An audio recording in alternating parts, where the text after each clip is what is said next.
You said right here that you never add water, and it turns out you did. When you're listing, make sure you have stuff that, puts as much information out there as possible.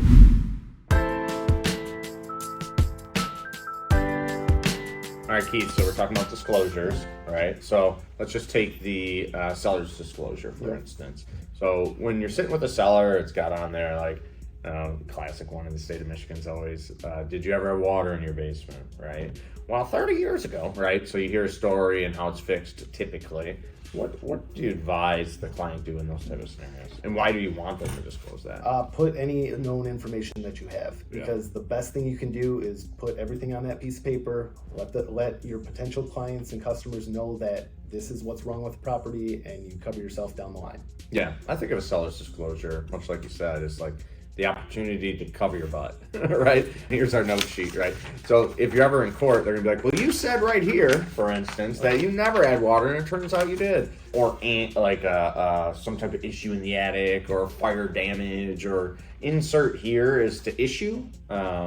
I always say this is the opportunity to cover your butt. Because the reality is, anyone who's buying in Michigan knows, like, it's not if you've had water, it's just how you've had water.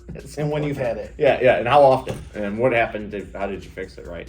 And so that kind of covers your butt. What about, let's say you got something on, regarding easements or something to that nature. What do you kind of advise your sellers do around stuff like that? Well, I mean, in Michigan, it's common that there's a mutual driveway or a shared driveway. You want to know that information before you even step foot on the property, because if that's something you're not interested in, you're wasting your time, you're wasting your client's time. Yeah. And I just feel it's super important to just have everything out there. Private roads, what else? Water Utility access. Easements.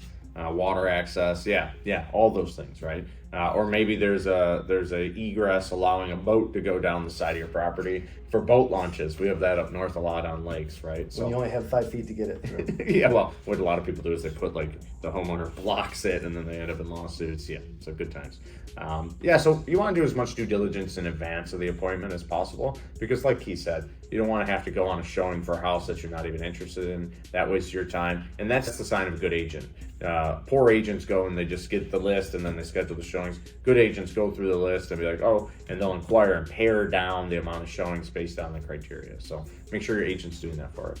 Anything else to talk about regarding disclosures or property information? When you're listing, make sure you have stuff that, puts as much information out there as possible. Words like as is or needs TLC are things that don't describe what the issue is. It just kind of puts up a red flag. Yeah, sure. Yeah, I think to be as disclose as much as possible is always the best way to tackle it. So appreciate it. Thanks. Give us a call if you have any questions.